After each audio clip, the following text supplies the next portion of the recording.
and she did exquisite handwork.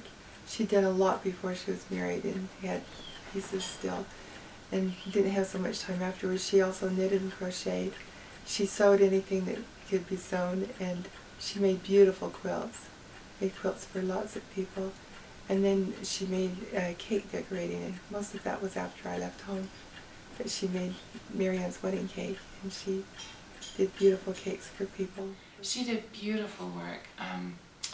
She knit, she crocheted, she did the cut work lace where you take the tiny fine stitches around and then cut out the inside. So, I mean, you see things that come from China now that are machine made or factory made, but hers were just so beautiful. You'd think that maybe a machine had done them because the stitches were so tiny and so even. And she did embroidery and needlepoint. I don't know, it's about if you think of something that you could do with your hands, she did it. So, and it was all really just exquisite. Oh, she made lace, she tatted. So they have these little metal shuttles that go back and forth, and you use fine thread, like what you would use for sewing, and you use the shuttle to tie these individual knots that create lace. And it's a very slow process. I learned that when I was like 18 or 19, and it took me, I mean, to make a little tiny, like a little flower, took me several hours, and then I'd look at these, collars or lace strips that grandmother had done, and I know she was much more efficient than I was, but still you just think, oh, so much work into that, and all beautifully even and really remarkable. I remember her tatting these beautiful little flowers, and she glued them onto stationery and made her own beautiful stationery. She made lace and embroidery. She did upholstery. In fact, I think she would try almost anything. Something, too, that she would do that was just amazing to me, that even professionals I hadn't seen done. John once tore his soup pans, and she wove it back together again so that you couldn't tell there had been a tear there at all. Marsley was doing a project in college where she had to make a children's coat, and so she had taken this old adult coat, cut it up, and made this child's coat. But the old adult coat was worn, and there was a thin place where there was a hole, and my mother, I remember her going around with this, comparing everybody's hair color to find the hair that was the closest to this wool coat, and then pulling out somebody's hair, I don't remember whose hair it was, threading it in a needle and weaving it in and out of the wool so that it would look like, and mending this little place that was worn in the coat, and when she was done, you could not tell. It looked like brand new fabric when she was done. And I said, Mom, how did you do that? And she said, well, I just wove it. It was not unusual for her. She was an excellent seamstress and made many of our clothes. When I went to Switzerland as an exchange student, she sewed my entire wardrobe, and she let me pick the styles and fabrics. And so she could tailor anything. She made herself a suit. This was before she had children, I think. She made a tailored suit. She could look at something and make her own pattern. She did that for us. We would look through the catalog and find it one we liked and show it to her, and then she would try to make it look like that. Yeah. We didn't have a lot of money, but we were always clean and well-groomed. I remember in the fall peering over the Sears catalog and choosing 2 or 3 plaid dresses, and sometimes choosing a dress, and then she would make it and try to make it look as much as possible like the one in the catalog. In those days, girls did not wear pants to school. She made all of our baby clothes, and they were gorgeous. They weren't just baby clothes. They were handmade lace and things like that on them. Well, she was always great at costuming. You should see the things that she made for Jeannie for her dance recitals. I don't know how much instruction they gave for making these costumes, but headpieces and the frills on the arms and the tutus, they were really beautifully made. I have a friend who is a ballerina who dances professionally, and my goodness, grandmother's costumes could easily pass for anything that goes on the stage in Denver. It was really amazing work. She thought that learning to work with my hands was really important. Important from the aspect of hand-eye coordination, although I'm not sure she used those terms. But just having the skill of being able to do something productive with my hands.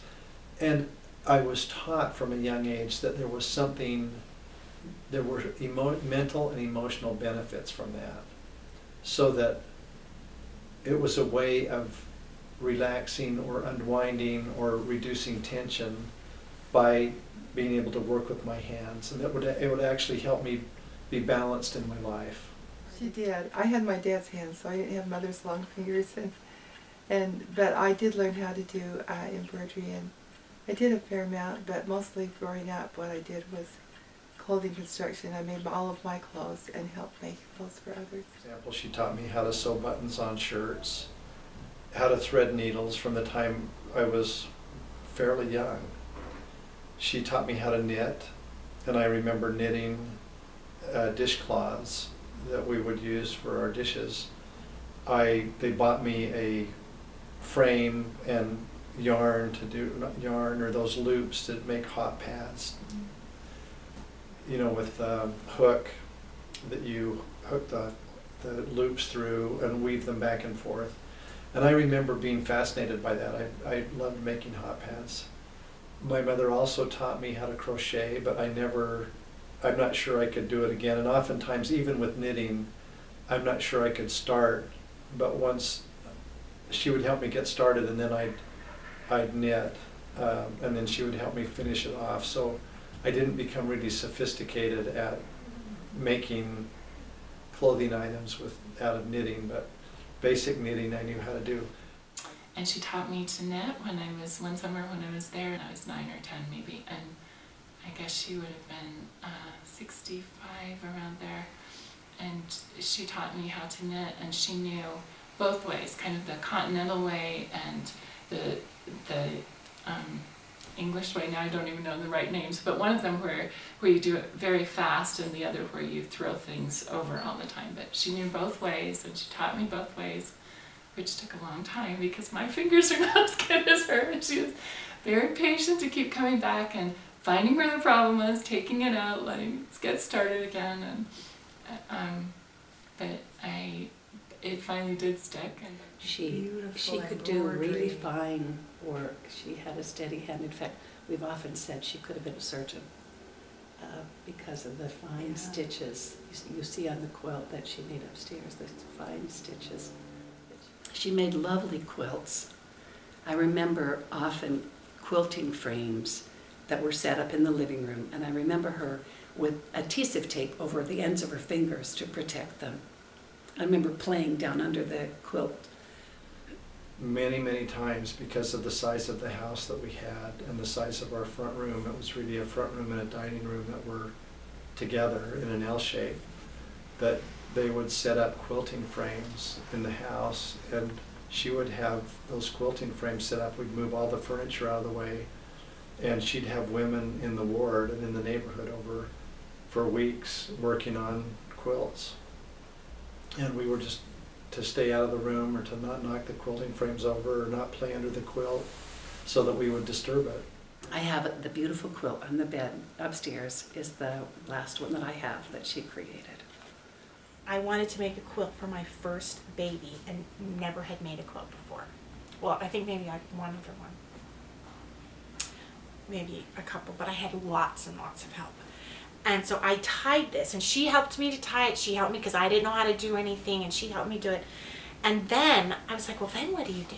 She said, well, Maylee, I'll take it and I'll put the edging, because by this time my baby, Maylena, was born and I didn't have time. And she hand bound it. And if you look, the stitches are so exact and so beautiful. And I remember when she handed it to me, she's, a couple months later, here, Maylee, I'm so sorry it took so long. I'm like, oh, Grandma, it's so beautiful. And the corners are perfectly round. Perfectly round. I mean, I still, every time I hem something, I feel really bad because I know I'm disgracing her name in sewing. Because I knew the quality of sewing. It far surpassed anything that I could ever imagine of achieving. And I think she took the time to do it, and she practiced a lot. That's why she was so good. And she always did a good job. If she didn't like it, she'd rip it out and do it the right way. Which just another thing that just blew me away as a child, but now I recognize just the virtue in it. She helped me the quilts. One time when she came to visit us, she helped me make a quilt cover for my bed, and her stitches were just so beautiful.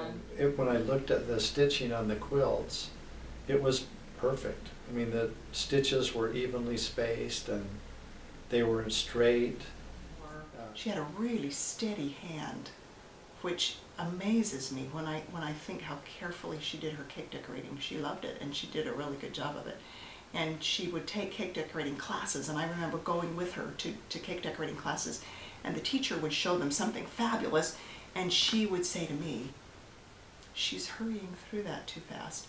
If she'd slow down, we could make this look better here, and we could make this look better." And she would do it, and my mom would make it look absolutely elegant. And it would take her forever, but she could really improve on what the teacher had just taught them to do. She decorated professional quality cakes. One of those was my wedding cake. I told her that I would like to have it look like Wedgwood china and have that pattern. Oh, here's a picture of the cake that she made for me.